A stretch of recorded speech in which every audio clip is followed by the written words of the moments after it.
The 12-year decline in direct written premium finally reversed course in the first quarter of 2018, and the second quarter premium levels have followed suit. As you can see, the composite brought in about $100 million, or 3.6% more premium through the first 6 months of 2018 than through the first 6 months of 2017. This is the largest year-over-year increase in direct written premium since December of 2005.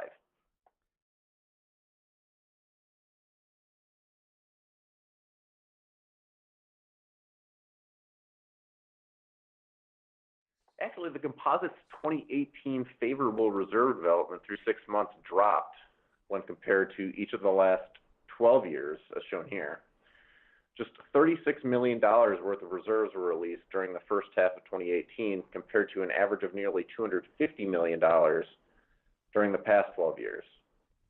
While annual MPL reserve development is largely dependent on fourth quarter reserve adjustments made in preparation for year-end financial statements, the graph does illustrate that the amount of reserves released through 6 months provides a glimpse as to how reserves will develop during the final 6 months of the year.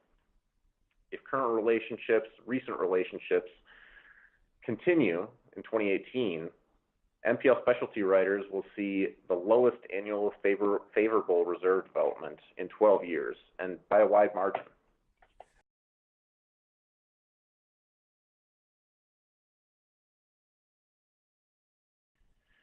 Related in part to the reduced reserve releases I just mentioned, the composites combined ratio through the second quarter rose for the third straight year to 112%, its highest mark in 15 years. This graph compares the composite's second quarter combined ratios to its year-end combined ratio since 2002. In this graph, the impact of the composite's favorable reserve development during the latter half of the year is quite apparent. From 2005 to 2017, second quarter combined ratios dropped by an average of more than 10 points from mid-year to year-end. These reserve releases, until recently, helped turn what may have been unprofitable underwriting years into profitable years. The anticipated downturn in reserve releases could place upward pressure on the 2018 combined ratio. Recent drops in the amount of favorable reserve development in 2012 and 2015 led to 5 and 6 point increases in the composite's annual combined ratios, respectively.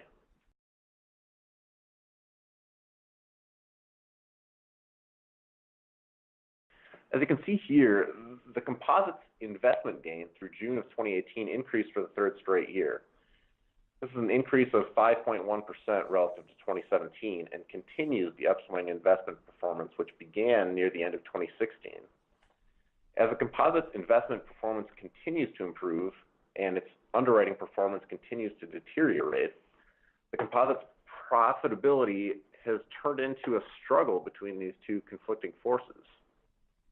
Thus far, the upward pressure on net income from the composite's strong investment performance is exceeding the downward pressure from the composite's underwriting performance.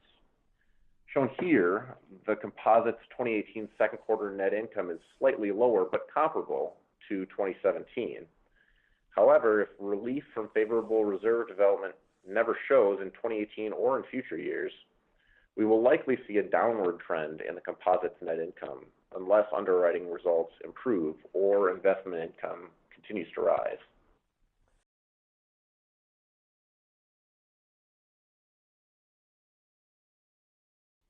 I think from the outside it appears as though we might be seeing a bottoming out in terms of premium decreases, which all else equal would lead me to believe that premium levels would likely increase in the future, although some of that has to do with the impact that captives or non-statutory companies have on these results. If physicians and hospitals continue to move towards other alternative vehicles for insurance, then we may not see those premium gains rise as much.